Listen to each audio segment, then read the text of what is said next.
Welcome to this Monday morning edition of the Oxford Exxon Podcast. Chase Parham and Neal McCready, Clark Ford at studio. We will talk about Ole Miss basketball's loss to Alabama. A bit of a bludgeoning in Oxford over on Saturday night as the Crimson Tide won by, 25 or 22 or something like that. We'll also discuss Ole Miss baseball. They are up to 15th nationally in D1Baseball.com, 13th nationally in Baseball America after a 4-0 week and a 3-game sweep of Xavier over the weekend. The Musketeers didn't manage much of anything, frankly, so we'll talk about that a little bit. Pretty big week for Ole Miss coming up. They have Southern Miss at home tomorrow night at 4 o'clock, and then they head to Greenville, North Carolina to take part in the Keith LeClaire Classic. That features High Point on Friday, East Carolina on Saturday, and Indiana on Sunday. The three other teams in that event there with Cliff Godwin and the Pirates. So we'll talk about that and more coming up on the podcast today. Podcast brought to you every single day by the Oxford Exxon, Highway 6 West in Oxford. Use your game tickets for coupons, $150 off. Steamer packs are sack full there with the Oxford Crystal. And then next door at the Oxford Exxon, you get ribs, wet or dry. You can call ahead, they'll be ready to go for you, or just stop by and pick them up. Very quick process there at the Oxford Exxon. Also, you get great gas prices. It get even better with the Speed Pass Plus app, the mobile rewards program, and more. And again, coming to you from the Clark Ford studio. We are Clark Ford's in Amory, Mississippi. 662-257-1900 is the number. Call it. Ask for Corey Clark. Tell Corey what Ford product you're looking for. He will send you a quote within 15 minutes in business hours. It's right to the bottom line. No hassle, no haggle. You get your quote, and the rest is up to you. You can shop that quote around, or you can do what I've done, what I recommend that you do, and that's hop into a Clark Ford today. You'll love the product. You'll love the service after the sale. Corey wants to be your car guy. He wants to be your truck guy. He'll prove it to you. 662-257-1900. Guests will join us on the Rafters Music and Food Hotline. Be a perfect time this week, I guess, tomorrow. Tomorrow is Fat Tuesday. It's Fat Tuesday party. You can celebrate New Orleans style with DJ Drum, Hurricanes, and daiquiris. I'm sure they'll have Ole Miss Auburn up on some of the screens there as well. Be a fun Tuesday night in Oxford at Rafters Music and Food. And then on Sunday, brunch begins at 10:45, features homemade biscuits and chicken and waffles, live bluegrass music, the famous mimosas, the famous $5 Bloody Marys as well at Rafters Music and Food on the Square in Oxford. 10 thoughts up on the site, some baseball stuff, some basketball observations from Saturday night as well. What's Ole Miss's basketball schedule this week? Auburn tomorrow night. At Auburn, and then Vanderbilt at home. Are they getting that kid back anytime soon? Auburn? I don't know. Coro? I don't know.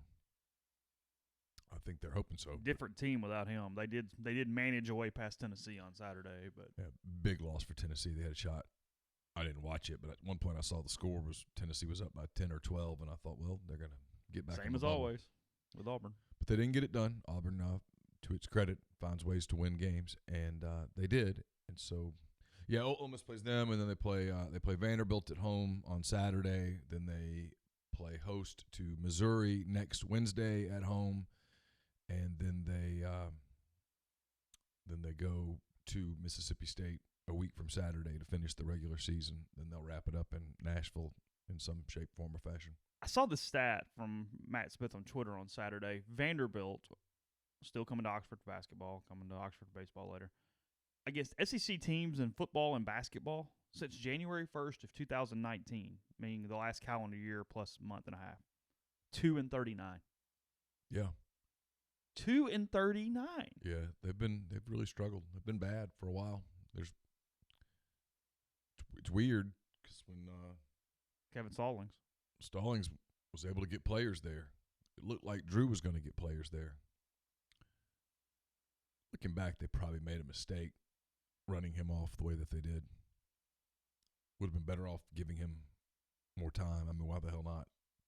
Then Stallings went to Pitt and had like the worst head coaching tenure in NCAA history. Yeah, and got them sanctions and such on the way out. I mean, that's hard to do. You suck, you lose, and you get popped on the way out. I mean, He's an interesting guy, Kevin is.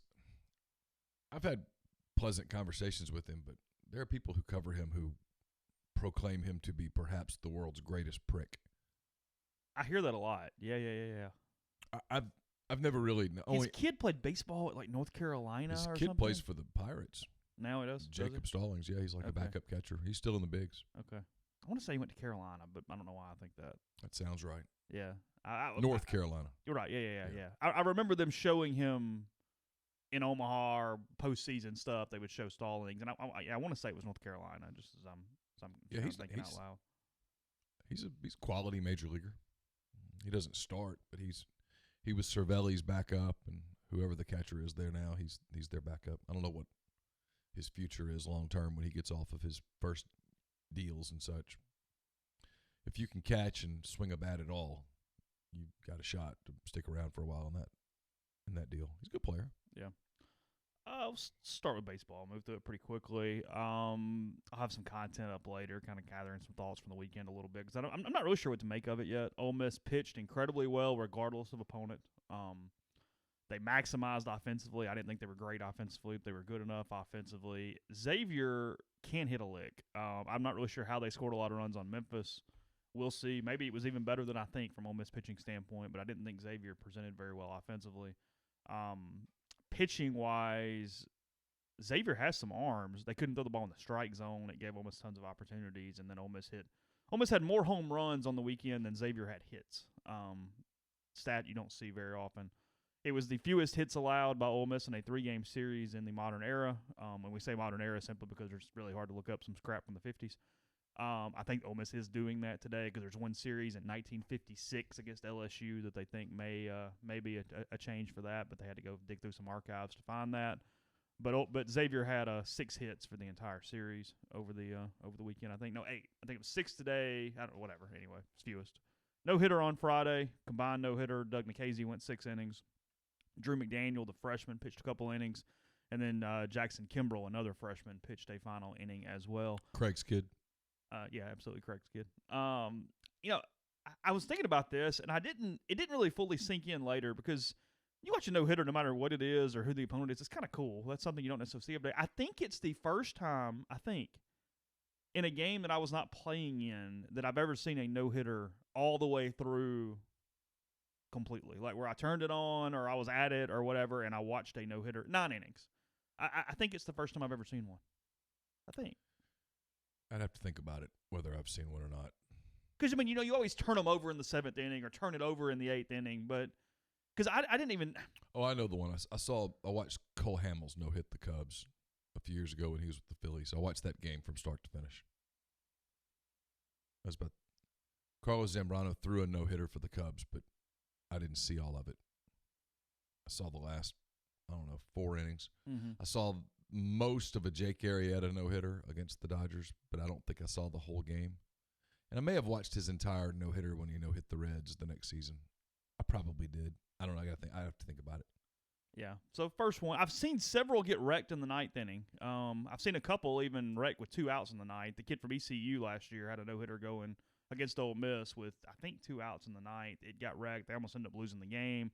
And then Mississippi State in 2007, I think, had a no-hitter against Ole Miss with 2 outs in the 9th and an error. Extended the game, and then the next guy for Ole Miss got a hit. So I've seen a couple of those in the 9th inning the first time. I didn't really even know. I didn't notice it until Nikhazy came out after the 6th and hadn't given up one. Or I guess going into the 6th is when I noticed it. And then, the freshman held on. Xavier had 2 hits on Saturday. They had a bunt single and then an actual real hit, too. Gunnar Hoagland struck out 12. He looked incredible. He was really, really good on Saturday. And then Derek Diamond, again, just held it together. Gave up 1 home run. He threw a slider over the middle of the plate with 2 strikes. It ran straight into the bat. No big deal. Otherwise, 6 Ks, no walks. Ole Miss was very efficient around the strike zone. Bullpen still has some question marks. There's no doubt. Tyler Myers being out is a problem. Greer Holston did not look very good again yesterday. He's leaving the ball up in the strike zone. And frankly, more than anything, he just has no confidence right now. I think it's a mental thing as much as physical. And not like Yips last year. I don't mean that. Just you lose a season, essentially. You come back. You get hit a little bit. It's just a mental thing there. It's tough to kind of necessarily grab that confidence. I think it's something that could come quickly. Mike's going to continue to run him out there. He did get out of the inning, I thought, with a strikeout that might have helped a little bit. So we'll see, but I still think bullpen arm-wise might be one one short, or at least having to kind of figure out roles there with those guys. And there's time to do that. They head to East Carolina. Still February. Yeah, it's still February. They play Princeton next weekend, and then LSU comes to town the week after that. But nonetheless, yeah, it was fine. They were better defensively over the weekend, although Mike did make a point that, frankly, there weren't many balls in play. But they did play well. Yes, one thing with a no-hitter, too, you got to play pretty good defense. They did that. Plumlee ran a ball down on the left that would have gotten down with some outfielders out there. So, yeah, I don't know. Xavier scored a lot of runs on Memphis. They took 2 out of 3 from Memphis the first weekend. Didn't hit Ole Miss at all. I looked at Memphis a minute ago. They swept Dayton last weekend. Again, you can't do this transitive property thing in baseball, but I'm just kind of throwing it out there. Also a good time, as we mentioned the other day, that I'm using D1 baseball all year. And it's not really to avoid highest ranked. It's because there's nothing in the world I hate more, or a few things, than number 6 versus number 6. That kind of thing drives me insane. So that's the reason I grab one poll and just stick with it regardless of where anyone is ranked. So again, Ole Miss 15th in D1 baseball, 13th in Baseball America as of this morning. Wes Burton will pitch tomorrow for Ole Miss against Southern Miss. I think he probably is Ole Miss's best midweek option, although I think he'd be really valuable out of the bullpen as well. So I kind of want to see how Mike handles this, at least beyond the next 2 weeks. They've got Southern Miss this week. I think they have Memphis next week. I know he's going to put a little more emphasis on those midweek games. But I'm kind of curious to see if Burton throws well in these games, if he tries to use him in some other bullpen fashion, or in a little greater bullpen fashion, should that not be the case. So I don't know. But anyway, Burton tomorrow against USM 4:00 in Oxford for that one. I feel like there was 1 or 2 more notes for baseball, but I don't really remember what they were. Game ended yesterday in a walk-off in the 8th inning. They did not tell us that the game was going to be a run rule game 10 after 7 until the 7th inning, and then Xavier promptly scored 2 runs to screw that up, so we had to play 1 extra inning. But Hayden Leatherwood had 3 hits yesterday, including a home run that went off the left fielder's glove to end the game with a 2-run home run yesterday as well. So the weather will cooperate tomorrow. It's raining today. It's going to rain all day today. Is it cooperating tomorrow, though? Mostly cloudy, high of 55, showers late tomorrow.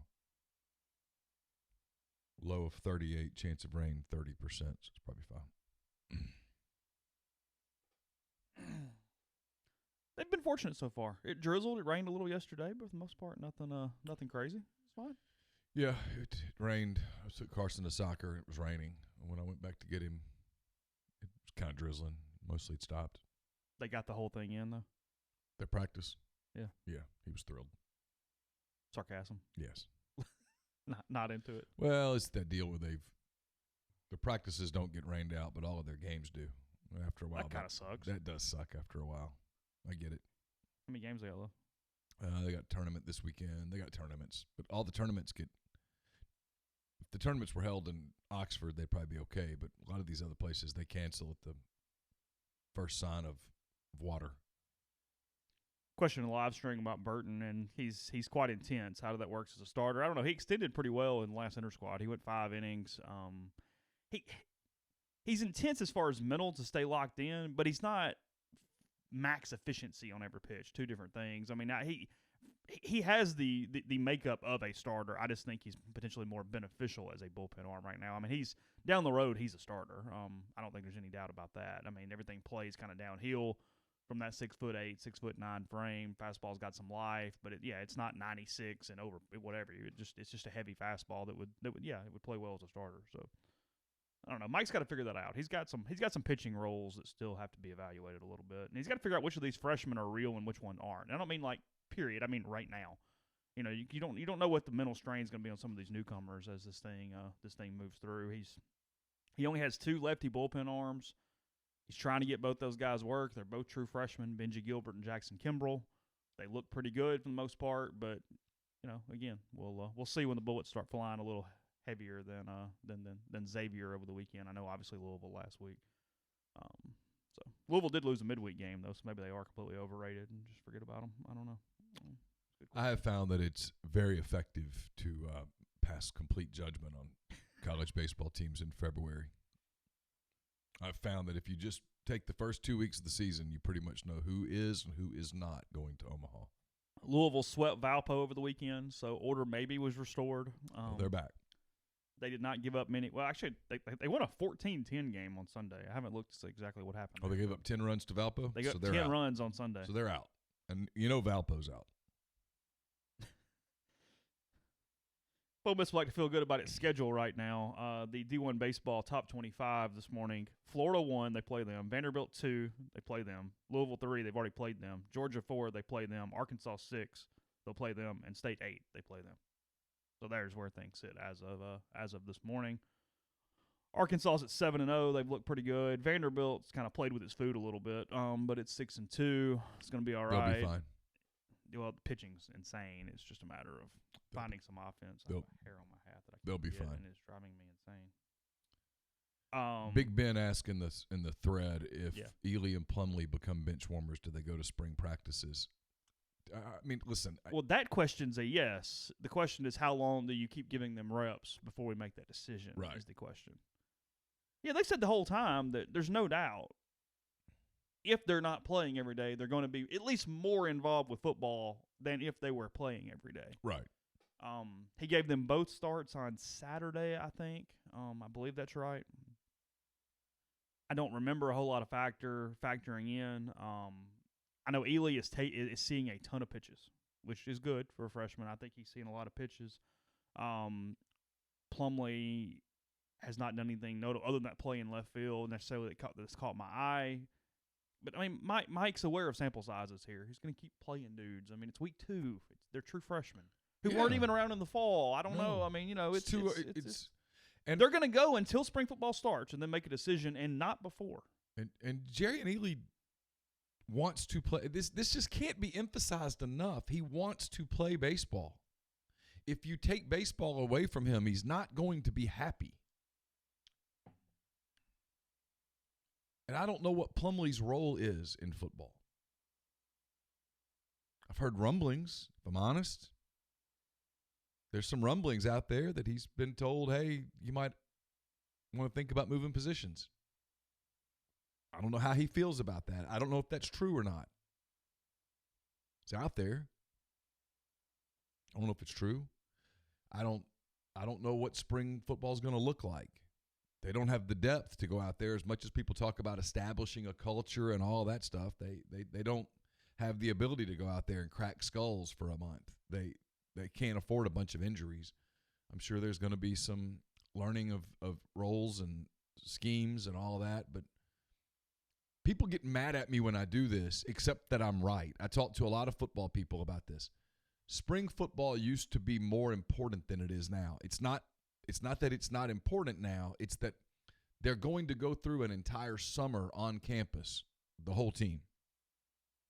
And they're going to practice a lot of football. No, the coaches won't be out there, but the practices are scripted.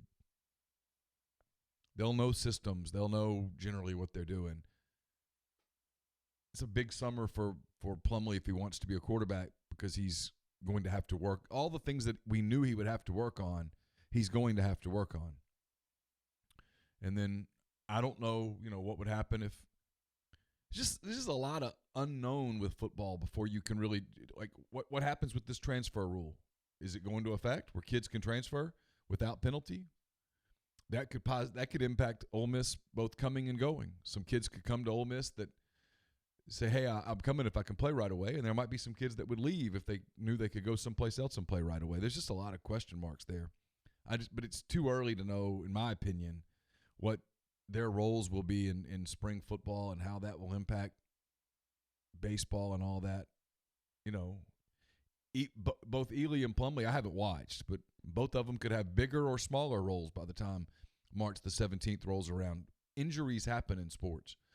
An outfielder could roll an ankle, and all of a sudden Ely's an everyday player. Stuff happens. Yeah, I guess that's the point. There's that even beyond just are you one of the 3 best, and what are you doing from that standpoint? I mean, it's just so early. I mean, nobody's really necessarily secured a role at all. Mike's still platooning like crazy. He's still playing a lot of dudes. Well, it's still very early. They've played, 8 games? 7 games? 7, 6-1. I mean, I mean, just looking at it from an offensive standpoint, Elko is playing really well. He's going to play somewhere, but he can play first base too. He's frankly the best defensive first baseman Ole Miss has. And then in the outfield, nobody's necessarily played very well. Nobody's taken over a role. I mean, here's just batting averages are not the whole story. I understand that. But here are the batting averages for everyday outfielders, or at least guys in the position to be everyday outfielders. Elko at 294. Bench at 200, Graham at 200, Ely at 125, Leatherwood at 500. He's played incredibly well in small opportunities. Mike's platooning him, however, right now only against right-handers. Cade Salmon's 167, but again, 12 at-bats. Plumlee doesn't have a hit and 7 at-bats, and Trey LaFleur doesn't have a hit and 4 at-bats. I mean, sample sizes are so small, there's nothing I can draw from any of that. No. I can draw what they look like at the plate to me from a comfort standpoint. That's all I got.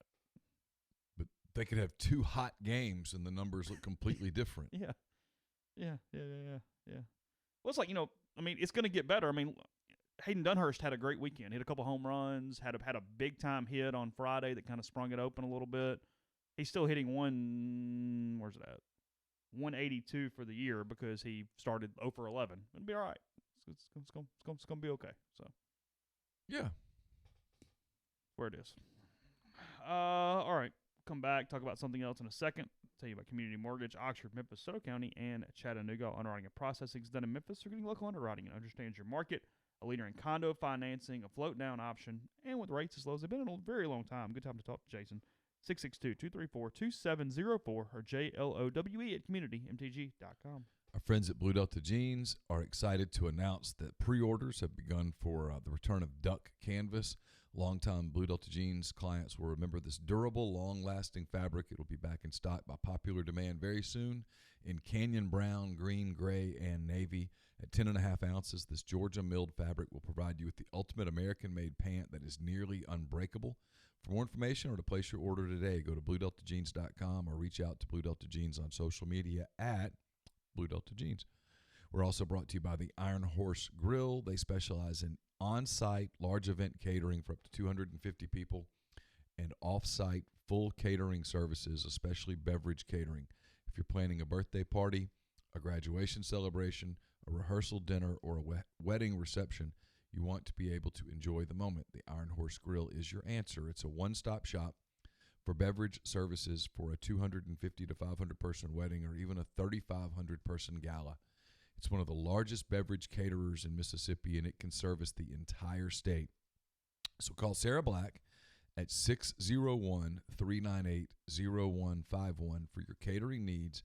Knock that off your worry list and let the Iron Horse Grill make your event one that is memorable forever. It's located at 320 East Pearl Street in Jackson.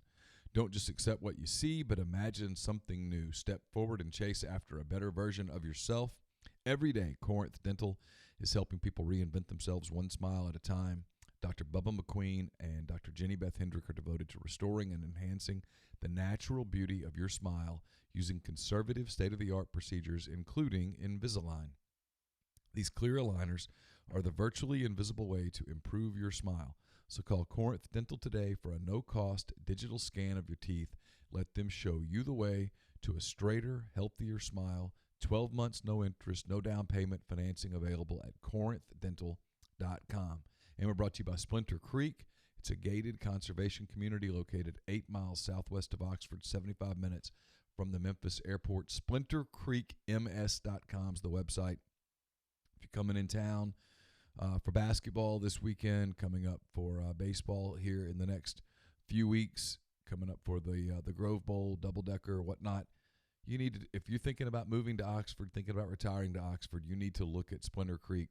It's 34 lakefront lots ranging in size from 2 to 25 acres, 650 acres of lakes, pine, and hardwood forest, 6 miles of private roads, well-maintained running, cycling, and hiking trails.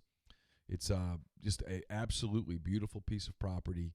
You need to check it out. Not far from Oxford at all, and yet it feels like an oasis of its own at Splinter Creek MS. That's splintercreekms.com. Podcast is brought to you by Visit Oxford. Visit oxfordms.com. Go to the events page.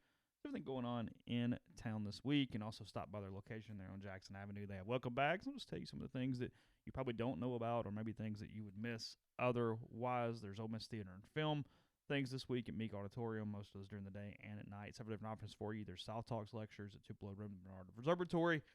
And the third annual Oxford Date Night is February 27th, Powerhouse 7 to 8:30 for that. Maybe more info as the week goes on. It's still a couple days away. The Women's Conference is 28th and 29th, 8 to 5, and more. So, again, for more details on those events, visit oxfordms.com/events or just go to the events page there on the website. Saturday basketball, again, Ole Miss losing to Alabama 103-78.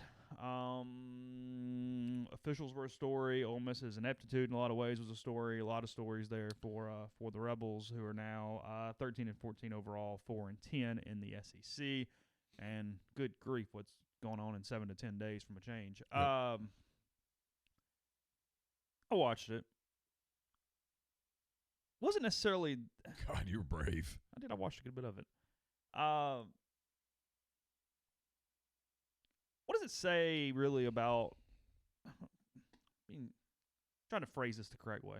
From the officiating standpoint, you just can't have that number of technicals without something major going on, right? That's more what is interesting to me. I've been saying this for a while. These officials, for whatever reason, they appear to have a younger crop of officials.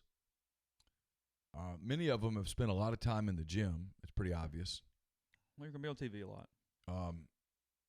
And they're kind of – look. I know what you want to say.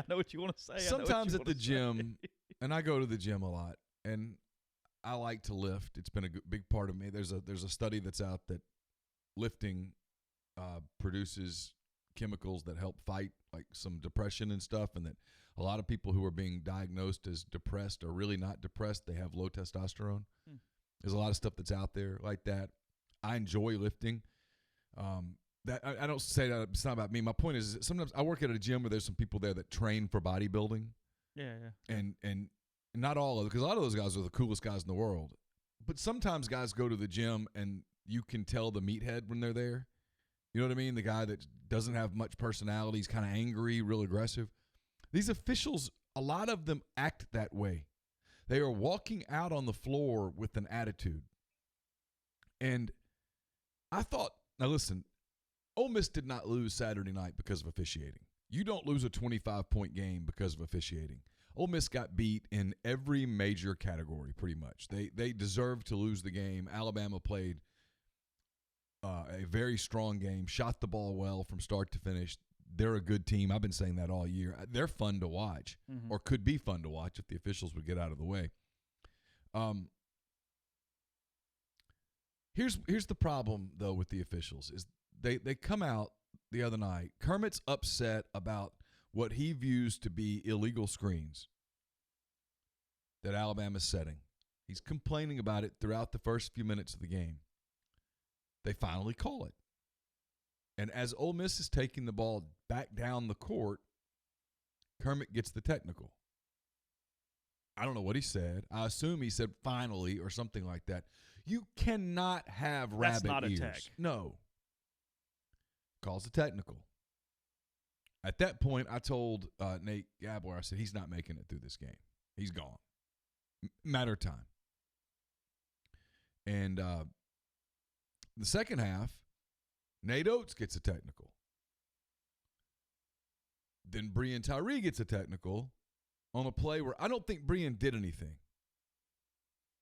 And Kermit, who had been demonstrative most of the night, was not demonstrative at this point. I think he simply asked what happened, and he gets the second technical and tossed from the game. At some point, as an officiating crew, and I've been saying this all year, I love basketball. I do. I love the game. The college game at the SEC level this season has been unwatchable. People say it's not true, Neil. It is true.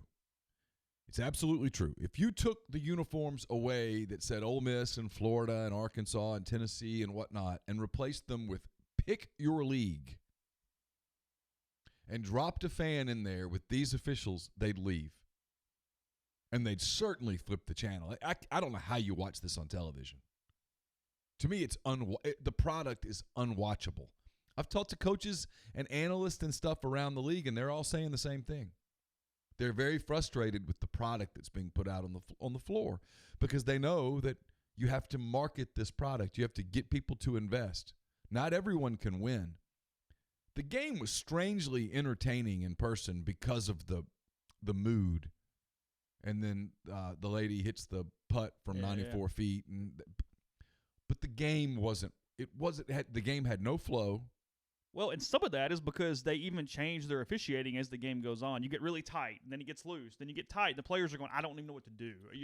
I don't know what you're calling or not calling at this point. But 49 fouls. But see, here's the deal.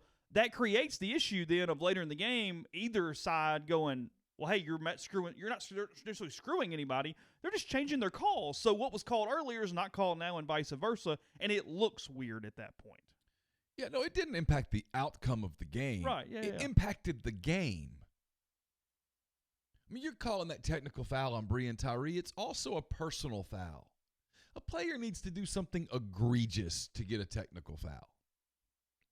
This isn't the NBA where sometimes you'll hit a tee on a guy in the second quarter because it means one free throw and it's your way of saying, I'm not going to do this all night.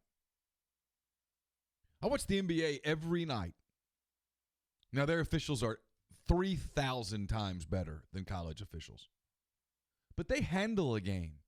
If you've got a rivalry game in the NBA or there's something going on and players clearly in the first quarter are up in their feelings, they'll blow a tee on somebody. It's one free throw, and it's their way of saying, hey, man, we got a game to play. Y'all can handle this at another time. I don't know how the SEC gets these calls that they're getting every Monday and every Wednesday and Thursday. Well, see, that's where I was going, though. Here's the thing, though. Officiating is not SEC. It's not conference. So what does the SEC do? Well, but here's the complaint around the league is that if you look around, the officials that used to call big SEC games are now calling ACC games, Big Ten games. Well, okay, I've got this up. This is Corey Keys on Twitter, February 22nd, tweeted this out. Ted Valentine, very well-known official nationally. Yep. Everybody talks about TV Teddy. Here are his last 10 games, starting earlier in the calendar chronologically. Georgia Tech, Virginia Tech, VCU, Davidson, Duke, North Carolina, St. Bonaventure, St. Joseph's, Miami, BC, Charleston, Southern High Point, Clemson, Louisville, Tennessee, Vanderbilt, Georgia, Auburn, Kentucky, Florida. All over the Southeast, regardless of conference in some ways, a lot of ACC, a lot of SEC. I guess that's my point is there something that's dictating it to be worse in SEC games, or is it just what it is? And if you're the SEC, I mean, honestly, that's what I'm saying. What do you do? My only theory with the SEC is that the coaching has so many, not egos. I mean, it has egos. Everybody has ego. It's strong personalities that are trying to work these officials early in games. That it is just leading to angst. I watch SEC games, and what I see is angst. I see officials that are just angry from the get-go. Used to see a veteran official go over to a coach and be like, yeah, hey, maybe I missed that one. It's all good. You're going to miss calls. 40-something-year-old men are going to miss calls when you're officiating a game being played by athletic 19 and 20-year-olds. They're going to miss a call. But this whole they're just they're angry and they're making too many calls and they're anticipating calls. I like no calls. You know, game happens. Maybe there's contact. Maybe there's a hand check. Let it go. They're calling everything. They did it on Alabama the other night. I mean, both teams were in the double bonus with 12 minutes left. Everybody's shooting free throws. It's a free throw contest. And the teams ended up shooting about the same number. I think Ole Miss made more free throws than Alabama did on Saturday night. Again, the outcome was not determined by the officiating. Bama was 16 of 28. Ole Miss was 20 of 27. Yeah. So the two teams shot 55 combined free throws. Alabama shot one more than Ole Miss. Ole Miss made 4 more than Alabama did. Yes. Didn't impact anything. Just 26 fouls to 23 fouls. 49 fouls called. Yeah, so it's one foul every 49 seconds.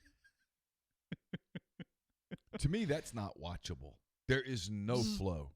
Yeah, and then like yesterday, I watched some of the Celtics game. I watched Spurs Thunder. And I know it's NBA players and they're better players than college players. I get it. But the game flows so much better. You have to officiate differently because of the talent discrepancy. And maybe it is. But the game flows No, I'm saying better. the other way, though. Yeah. I mean, you will bog. I mean, it's just, it's like. You got to let college guys play a little. It's like, hey, and I get this is a crazy example, but it's like in high school baseball, the strike zone's not the same as the major leagues. You're going to give a little off the edge. You know what I mean? Yeah. So in college, hey, if there's a little hand check, if it's not impeding movement, stop. Well, they're fouling everybody out. Everybody's in foul trouble. Ole Miss, Tyree fouled out. C fouled out. Henson had 4 fouls. How he didn't foul out's beyond me. Just that impacts the game. The fans want to see the players play. They want to come and they want to see the players play. You want to see action. You want to see swings and momentum and all of those things. The officials just don't let it happen. I will be fascinated to see how the tournament is officiated in a couple of weeks when all of the league reps are there and when this thing probably boils to a head, because I think it's going to become a talking point here in the next few days.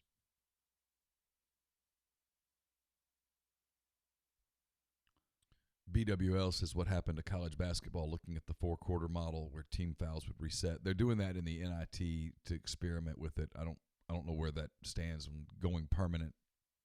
It's one of the things I like about the NBA is that it resets after every quarter, which prevents the crazy 11 minutes of a half where you're just shooting and shooting and shooting. Mm-hmm. I don't know how close they are or aren't to that. I haven't heard that come up in a while. Elsewhere around the league, for whatever matters, yesterday, had it up, hold on. Kentucky wins 65-59 over Florida. They are just putting a stranglehold. 12-2 now in the league. Florida 9-5. Florida, they're fine, but it's a little weird. Yeah, they're fine. They're going to make the tournament. Yeah. They're fine. Kentucky 73-66 over Tennessee, as we mentioned. Arkansas over Missouri 78-68. Game that doesn't matter either way, frankly.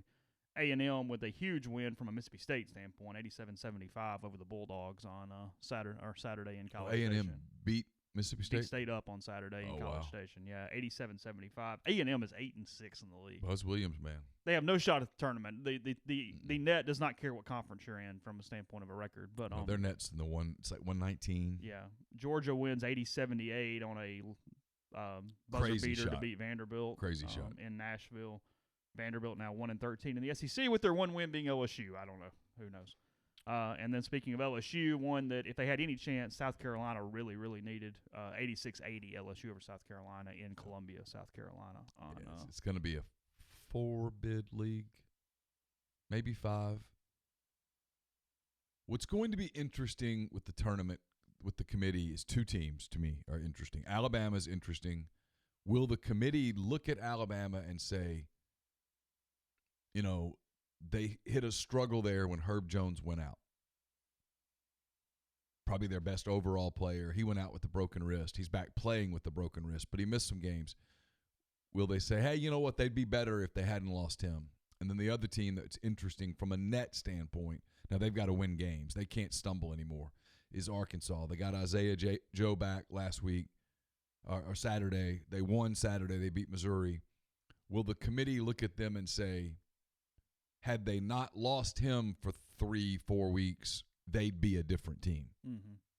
And I don't know the answer. Their RPI is, when their net is like a 40-ish. And I get it, but at some point he's out so long that, you still are what you are. He missed a month, and they're a completely different team when he's on the floor than when he's not on the floor. I don't know if this is right, wrong, whatever. I'm more okay with your seating being improved in one of those things other than you getting in. Does that make sense? Yeah. I feel like you got to earn your way in either way, and then maybe we bump you up a line or 2 because of that. But I have a hard time just justifying results over that long of a period of time. It's probably just my Razorback fandom kicking in. Of course. But, it is what it is. I don't know that either one of those teams are tournament teams. I think Alabama's more of a tournament team than Arkansas is. Arkansas doesn't have the egregious losses that Alabama has at spots. Arkansas this year is a lot like Ole Miss last year. Mm-hmm. No embarrassing losses. handful of good wins. But they I don't know what they have left in the league schedule. They need to get hot. If they get hot, I think if they get hot and finish hot, and I think this applies to Alabama too, I think that argument will have some legs. If they don't, now that these guys are back, then obviously it's going to be easy to leave them out. That's a good point. Yeah. You know, I mean, if Arkansas says, let's say they go 4-1 down the stretch and win 2 in Nashville, anybody that's on the committee that goes, hey, you know, they lost their best player for a month. And that's when these losses happened. We got to put somebody in this damn game in Dayton. Why not them? Yeah. Be easier to make that argument than if they go 2-4 down the stretch. Yeah, of course. Took a break of the show. Tell you about Tyson Drugs and G&M Pharmacy. Tyson Drugs there in Holly Springs. G&M on South Lamar in Oxford. 662-236-2222. Still an opportunity to get that flu shot. $0 copay on most insurance plans. Not to wait in line or anything. They get you out quickly and painlessly as possible. They also deliver local in the Oxford area to your home or workplace. They offer MedSync for your prescriptions the same day every month to make it as easy as possible on you. And with Right Way Meds, they individually package your medication to make sure you have it when you need it. Again, 662-236-2222. The podcast is also brought to you by Dead Soxy. If you're looking to give your employees or clients something beyond the typical koozie, or if you're needing awesome marketing swag for your client or potential customer, Dead Soxy has you covered with custom socks. What better way to personalize your company swag than to create a product people will use time and time again? Visit deadsoxy.com, scroll to the bottom of the page, click on the custom socks button, and let them hold your hand through the entire process. Don't worry about not having design skills. Just share your vision with the design team, and they will get to work putting your vision into action. Dead Soxy will create a complimentary digital mock-up of your design before any orders are placed. It's time to get customized. Go custom with your friends at Dead Soxy. We're also brought to you by Southern Craft Stove and Tap. They've got your pregame and pre-concert needs covered. So whether you're headed to Oxford for the Rebels basketball or baseball slate, or to Tupelo for one of the many events at Bancorp South Arena, make sure to get your event started off right with a visit to Southern Craft. Conveniently located off Highway 7 and Sisk Avenue in Oxford, and at 205 East Troy Street in Tupelo, Southern Craft has all your Southern favorites ready to serve your hunger needs. Drop in, enjoy a curated cocktail or one of their many craft beers on tap. And don't forget about their catering. From private events to catering in for your staff at work, Southern Craft has your catering needs covered with the meal everyone is sure to love. So make your day crafty at Southern Craft Stove and Tap. We're also brought to you by Nest & Wild. Sleep better with a Nest & Wild mattress. Nest & Wild's a Mississippi-based mattress company making a high-quality mattress delivered right to your door. They make buying a new mattress easy. Every Nest & Wild mattress is 1 foot thick, giving you comfort and support that will last. From the twin size to the California King, every Nest & Wild is 1 foot thick, 100% American-made, and the pricing is fantastic, especially when you throw in the podcast discount. Enter the code Rebel20 for your code at checkout at Nest & Wild. You'll get 20% off your purchase, and your mattress will arrive at your door in 3 to 5 days. We're also brought to you by Pinnacle Trust. Pinnacle Trust based in Madison, Mississippi. They've got clients in more than 20 states, advisors in multiple states as well. Founded in 1997, Pinnacle Trust provides detailed, specialized investment management, financial planning, retirement planning for individuals and businesses, and much more. At Pinnacle Trust, investing is treated like a commodity. Decisions are made using objective information and research, not emotions. So regardless of your level of wealth, Pinnacle Trust will sit down with you, listen to your goals, study your expenses, and put forth a comprehensive, detailed financial and retirement plan built just for you. It's pintrust.com, P-I-N-N trust.com. Mention you heard about Pinnacle Trust on the podcast. You'll get 10% off your first year's fees. Podcast also brought to you by In-House Interior and Design. They're inside Sugar Magnolia, booth 34, to see the different dorm room options that they have. Also in Tupelo on Main Street, 662-681-6241 is the phone number. They handle every aspect of designing the home: windows, doors, paint, wallpaper, lights, fixtures, lamps, flooring, rugs, furniture, and much more. They travel anywhere in state or out of state. They have 30 years combined experience. And if you still are looking for potentially some dorm room design appointments, the first 10 of those, 20% off with Nikki and Ashley. So again, 662-681-6241. is the phone number. I had seen this over the course of the weekend. You read some of it to me.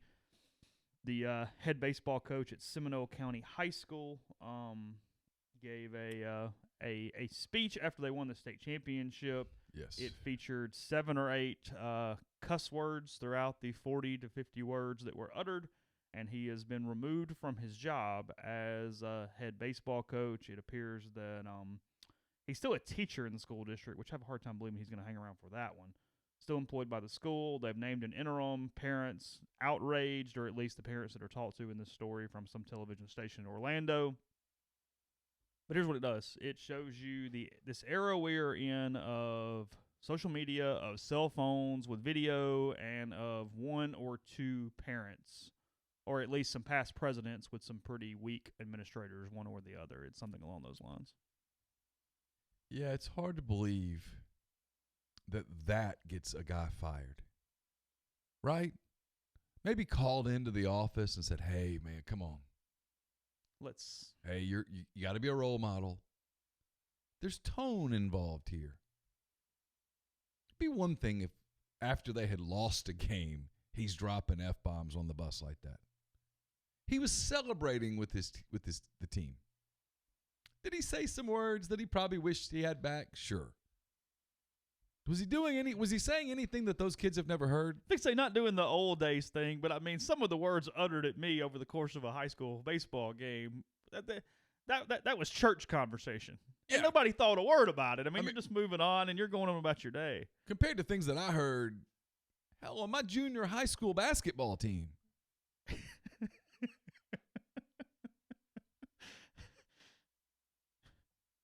I mean, this stuff. We'd get cussed in the prayer sometimes. Please forgive them for being blah blah blah blah blah. I won't say it here because I would hate for anybody to trace it back. But there were things said to me on my 8th grade basketball team that have scarred me to this day. But I'm all right. Certainly wasn't that. I mean, come on, just stupid.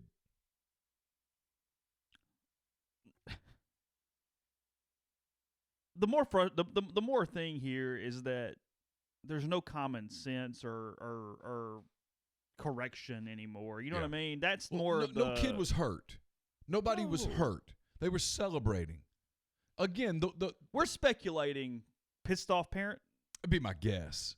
Kids not playing, something like that. I don't know. But the path to this would be you call the guy in, right? And you have a very pleasant meeting where you say, "Hey, coach, I know your heart was in the right place. In the future, if you could, try not to drop that many F-bombs in 40 seconds. It got on video. It's out. It doesn't look great. Can we work on that?" And the coach says, "You know what? You're right. I got carried away. I'm sorry." Congratulations. Yeah. Don't do it again. I'll do better. Yeah. Cool, thanks. How's your mom and them? Yeah. Parade's at 8.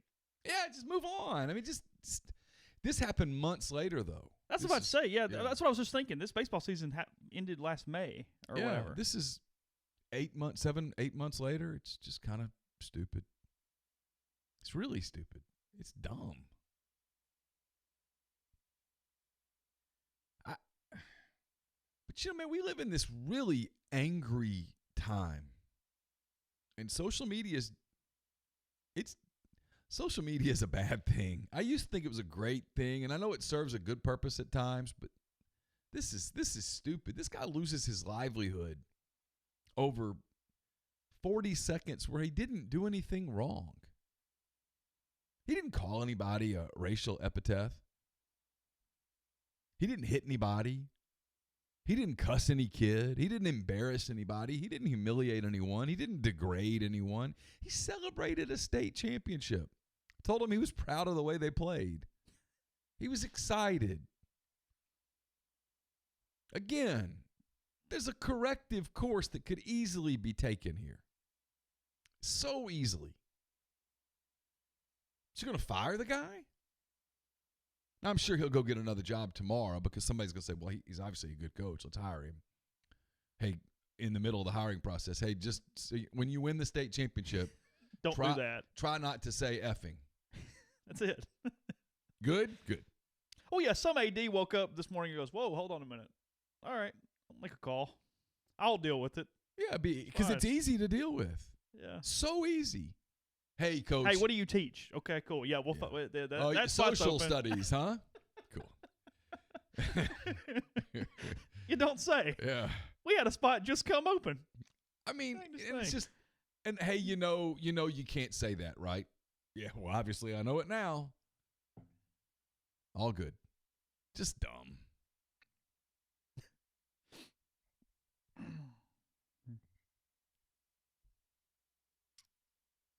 I mean, I say worse than that around my kids sometimes. I mean, I've dropped an F-bomb on occasion. They've heard it. They hear it at school. You're telling me those high school catch yourself and go, or sometimes. What? I know the stuff they hear at school. You don't think it's the first time they've ever heard it? Absolutely not. What is the Bucks record? They just clinched the earliest playoff berth in 15 years? I think they're 48-8. Okay. Does it also mean how bad the bottom of the East is? No. Okay. They're really good.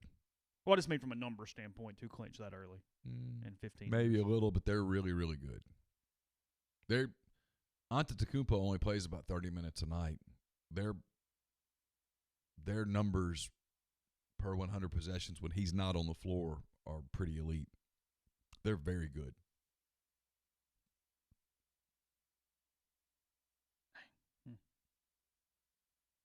Yeah, just noticing that. I don't know. Have we ever dropped the F-bomb on the Oxford Exxon podcast? I don't think we have we? I mean, maybe probably not for sure since Jeffrey's been gone. Kidding. Now, that was one of the contributing factors to after hours being shut down back in the day. We had a little verbiage early on the after hours that thank goodness it was after hours. Well, I got more complaints than it was worth, and so did you? I was like, yeah, it was back in the day. Looking back on it, I probably should have said it's gonna be okay, but it was early and still feeling it out a little bit. But, whoo, yeah, there were a couple there that. No, the NBA playoffs, I know nobody wants to talk NBA. I'll be very quick. If the season ended today, the NBA playoffs would be a lot of fun. Lakers-Grizzlies would be a first-round matchup. I mean, obviously the Grizzlies would have no chance in that, but they're a fun young team. Denver-Dallas would be a great series. Clippers-Oklahoma City would be a great series. Can you imagine the pressure on Paul George and the Clippers to win that series? Houston-Utah would be a fantastic series. And then it'd be Milwaukee-Orlando, which would not be a good series. Toronto-Brooklyn would not be a good series. Kyrie Irving out for the season. Boston-Indiana would be a very good series. And Miami-Philadelphia would be a really good series. In the West, nobody cares. The 7 seed, Dallas, is only 5 games back of the 2 seed, Denver. Denver, the Clippers, Houston, Utah, Oklahoma City, and Dallas all jammed together where that could go a lot of different ways. What did Jay call you a snowflake about? What was that about? I can't remember now. That's a snowflake about something. I don't know. Y'all have F-bombs on G-Pits? Occasionally. That's the first time I've ever been called a snowflake. I don't typically skew that way. That was a first. I can't remember what it was about. Only giving this out because it's such a crazy number.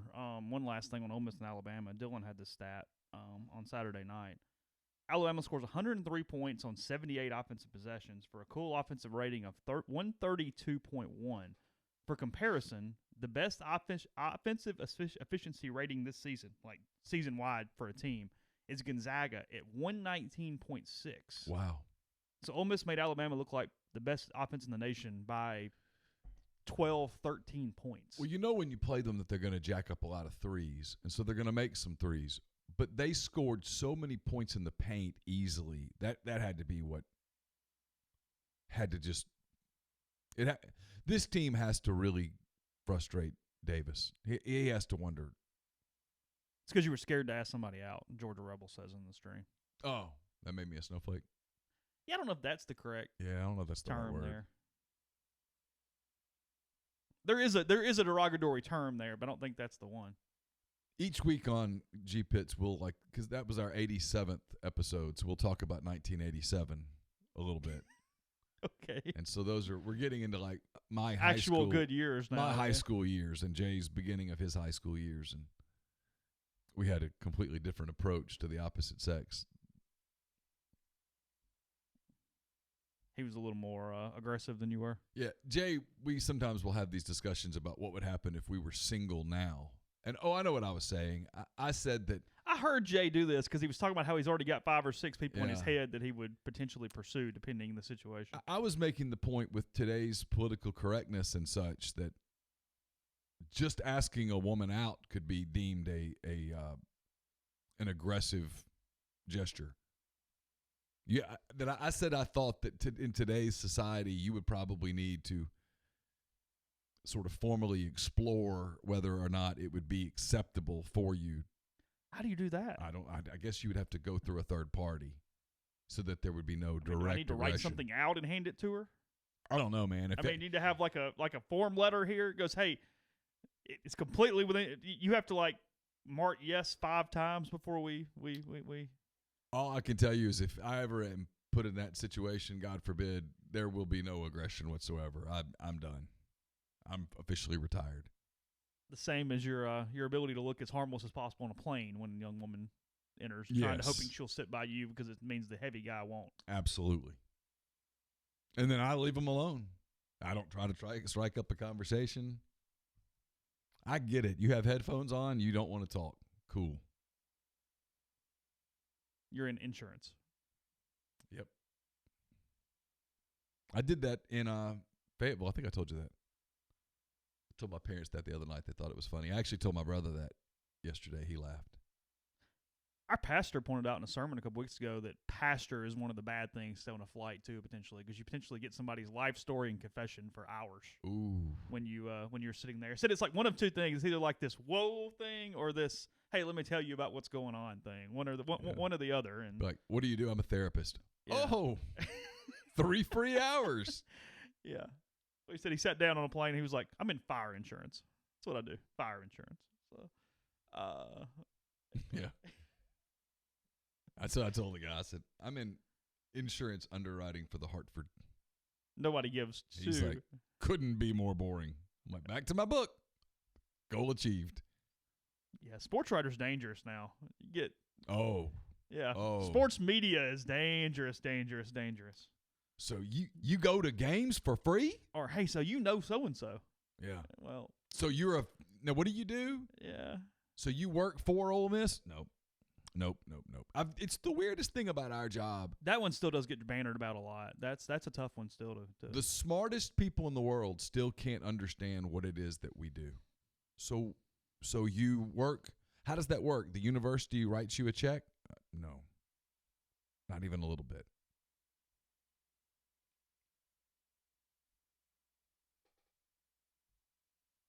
It's just an odd deal.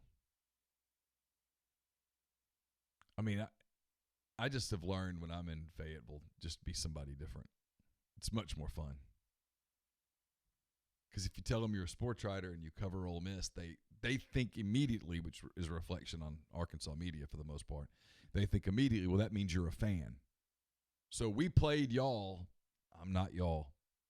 And you're not we. And like I said, now you're getting a lot of baseball hate. So it'd be. I did get a little of that last week. It was weird. There's an intensity with Arkansas baseball fans right now. It's well, news flash to everyone out there. I'm not involved in it in any form. A horse whisperer. Leif says he used to tell people he was a horse whisperer so people wouldn't talk to him. I have found that insurance works. And then if my only concern is if I catch somebody who finds that interesting and starts asking questions. Because you can't. Then I'm outed. And I don't know enough to. I know just enough about what my brother does to be able to have if it went far, like past about 2 minutes, I'd be in trouble.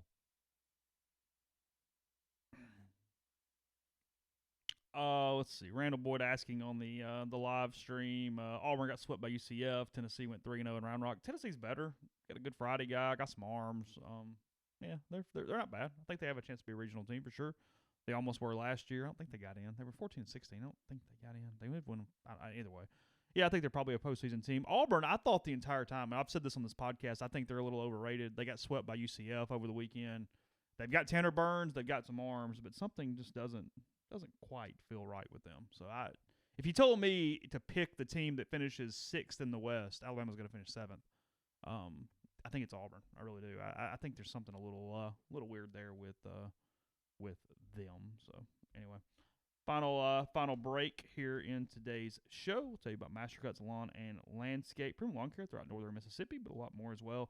They build custom playgrounds, retaining walls, pool decks, outdoor living spaces, prohibited patios, forestry mulching, and more in the patch. Your dream backyard's easier than you think. Visit them online at gomastercuts.com for a free quote, or that same free quote at 662-607-7773. Podcast also brought to you in part by the Westin Jackson. Restore serenity to your soul by visiting Soul Spa there at the Westin Jackson, and then gather at Estelle Wine Bar and Bistro, sip on a creative craft cocktail, enjoy their curated wine list. It is open for breakfast, lunch, dinner, and Sunday brunch there at the Westin Jackson. It's a Marriott property in downtown Jackson. We're also brought to you by John Edwards of Regency Travel Incorporated in Memphis. You guys know how this works by now. A lot of you have taken advantage of John's services. All you do is you give him a call, you give him some parameters, you give him a budget, and then you just sit back for a day or two, and he comes up with options that have the extra attention that's needed to make a special trip one that creates a lifetime of unique memories. 901-494-3387, or send him an email, jedwards@regencytravel.net. First-time clients can save $50 off their first booked trip just by telling John you heard about Regency Travel on the podcast. We're also brought to you by Grenada Nissan. If you're in the market for a Nissan vehicle, Grenada Nissan's the place to go. They've got a complete selection of new and previously owned Nissan vehicles, great lease deals as well. It's GrenadaNissanUSA.com. And we're brought to you by Oxford University Bank, OUB, locally owned and operated right here in Oxford. When you deposit money at OUB, that money and the vast majority of the bank's profits go right back into the Oxford community. OUB offers its customers the absolute best cash checking account. It's called Kasasa, and with Kasasa, OUB will pay customers 2.5% interest on their balances up to $50,000 and refund ATM fees nationwide. OUB also offers online bill pay and mobile check deposit using its online app. To learn more, go to liveoxfordbankoxford.com or call 662-234-6668. OUB is FDIC insured. And we're brought to you by Bluff City Advisory Group. They're dedicated to building the future you desire. Founded in Memphis in 2019, their team is comprised of established and seasoned financial experts who came together to serve individuals and families of their beloved hometown. The firm is built on decades of wealth management experience. Their financial advisors have a reputation for professional excellence, and their clients rely on their high level of confidence and integrity. So whether you need guidance on developing a financial plan, creating a customized executive benefits program for your business, or preparing a detailed asset allocation analysis, Bluff City Advisory will provide forward-thinking and cost-effective investment strategies customized to uniquely fit each client. 901-365-3447 or email ben@bluffcityadvisory.com. Peter Burns from ESPN putting this on Twitter this morning, and it's just radio fodder, especially for a Monday morning. If you found yourself cornered in a battle versus actual Gamecocks, like the Rooster, Yes. how many would it take before you felt uncomfortable for your chances of survival? Living? Yeah. They're really aggressive. He thinks he could take on as many as 16 Gamecocks. That's a lot. Says that 50% of them wouldn't even know they're in a fight, which means only really 8 are in play. Then they probably wouldn't coordinate to rush at the same time. The key thing is that you'd Gamecocks. have to stay up. Can't get on the ground. You You're can't in get on the trouble. ground where they can. Also, you're not in a confined area. You have as much room to move as you need. Oh, yeah. I don't know. I'd be a little intimidated. I'd want to get out of there. I would think a couple of kicks to a Gamecock would put it away. Because, other than a bulldog, the Gamecock would be the one you would want to deal with of SEC mascots. Yeah. I assume. I don't want anything to do with the Tiger. Well, thanks. I mean, a bear, a wildcat, I'm good. No, I don't want bears. I don't want wildcats. I don't need any type of militiamen. No, because they're Commodores armed. or Aggies. They're no armed. thanks. Alligators are no-goes. Mm-mm. I'm not really afraid of a land shark, if I'm totally honest. See, I forgot about the shark. I was about to say a damn bear. I completely forgot about the shark. I don't know if you heard, Ole Miss got rid of the bear. I swear to God, I was about to say bear. I completely forgot about the shark. Ole Miss got rid of the bear and created a shark. So you think you would take on some land sharks? I wouldn't be scared of a land shark. It would be a fish completely out of water. Well, he has feet.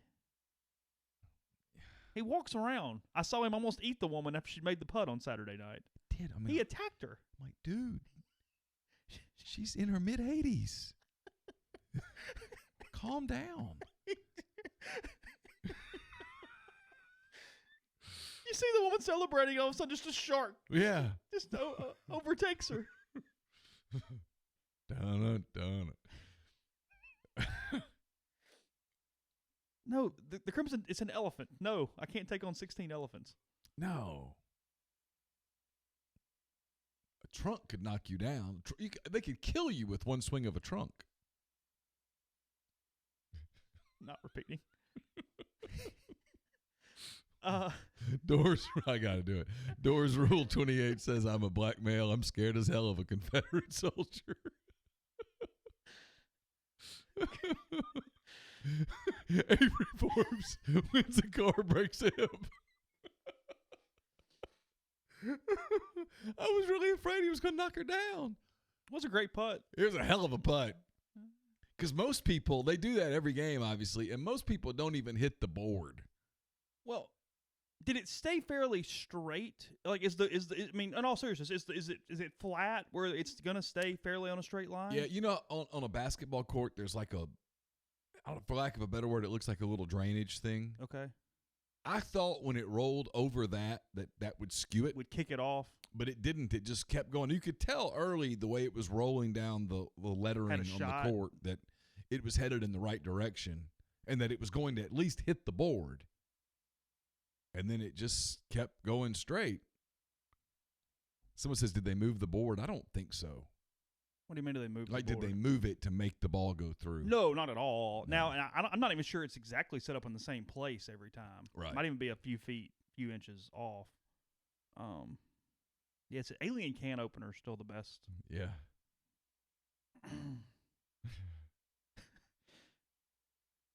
It was impressive. It was a hell of It's gotten a lot of pub because I obviously follow tons of golf stuff on Twitter and it's popped up everywhere. You wonder, like, the guy in Vermont that watches that goes, what the hell is that? What is that thing? Oh, the shark? Yeah. Like, everybody thinks, isn't it awesome that an 84-year-old woman knocks down a 94-foot putt to win a car? Yeah. Hell yeah, everybody's in on that. And then where's the shark consumes her? But it's not really a shark. Because the guy from Vermont goes, okay, it was at Ole Miss, right? Yeah. I don't know. I thought they were are they the Bulldogs? They're the Rebels. What?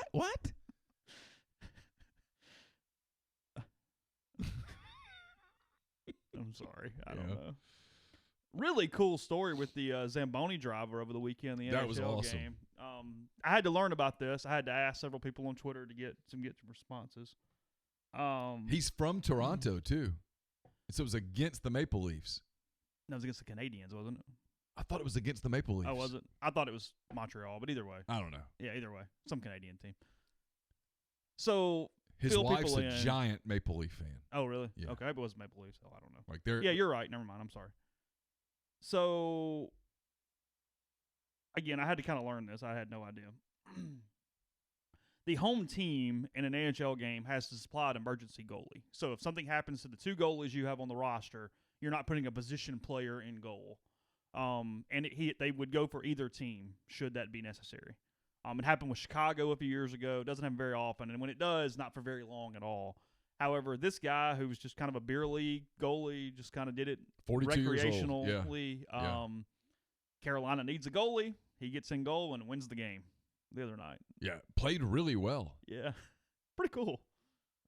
Yeah. No money from a contract standpoint because he's an amateur. However, he's getting a portion of the jersey sales and some of that, and some players just gave him money after the game. Yeah, he won't be with them like moving forward, right? What do you mean? He won't be with the Hurricanes? Well, I mean, he's not like with not at all. It was a one-day thing. He'll just continue to be, I guess, the Toronto emergency should they need somebody. I mean, I think Patrick told me they rotate 4 or 5 different ones over the course of the season, obviously, because an amateur can't be at every game just hanging out. Cool, though. Really neat. He didn't start the game, but the other guy got hurt, and he had to come in and play. Played at least a period, maybe, something like that. Yeah, I think a little more than that. Yeah. His social media was funny. Did you find the wife's account? No. Okay. So her account, if you go and look at it, it's really funny. But when he goes in to play and her husband's playing in an NHL game against her favorite team at the age of 42, her tweet was, blank me.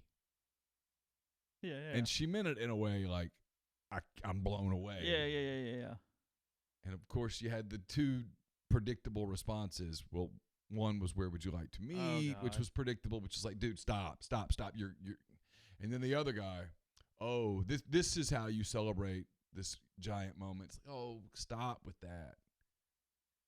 She was just excited. Social media. Man, the social media warrior. Anonymity, for the most part.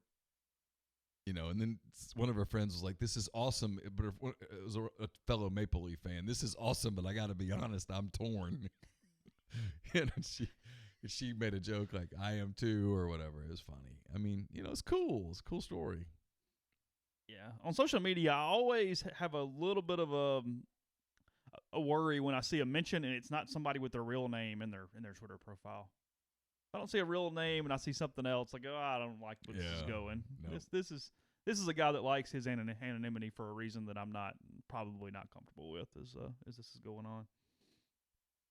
Oh gosh. Yeah. So that happened. We're in combine measurement week. I see that blowing up. Oh, is that starting today? Well, I'm seeing measurements. Okay. All over my thing. I'm seeing measurements today. So I'm assuming. I'm assuming so.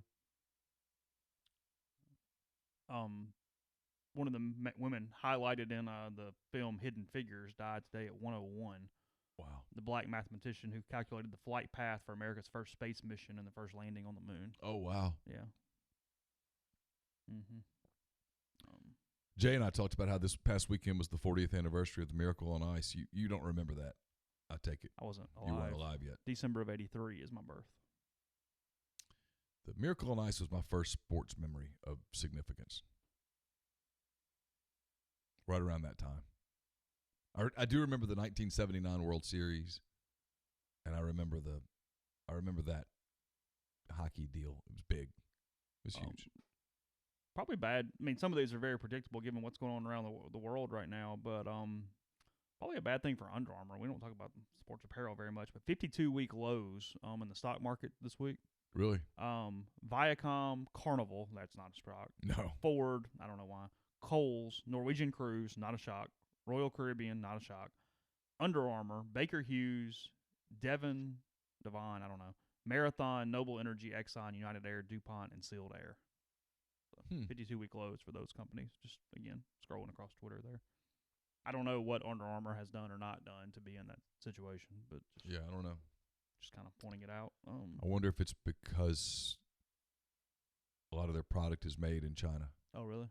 I'm guessing. Yeah, I don't know. I'm not sure. I've read a pretty good bit on some of the scary ways they think some of that's spreading, though. I mean, it's especially now. I saw something on Saturday where they think the incubation period could be more than 14 days. So you could have 2 weeks of doing. They're bringing all those people to Anniston and locking them up basically for a month. Mm-hmm.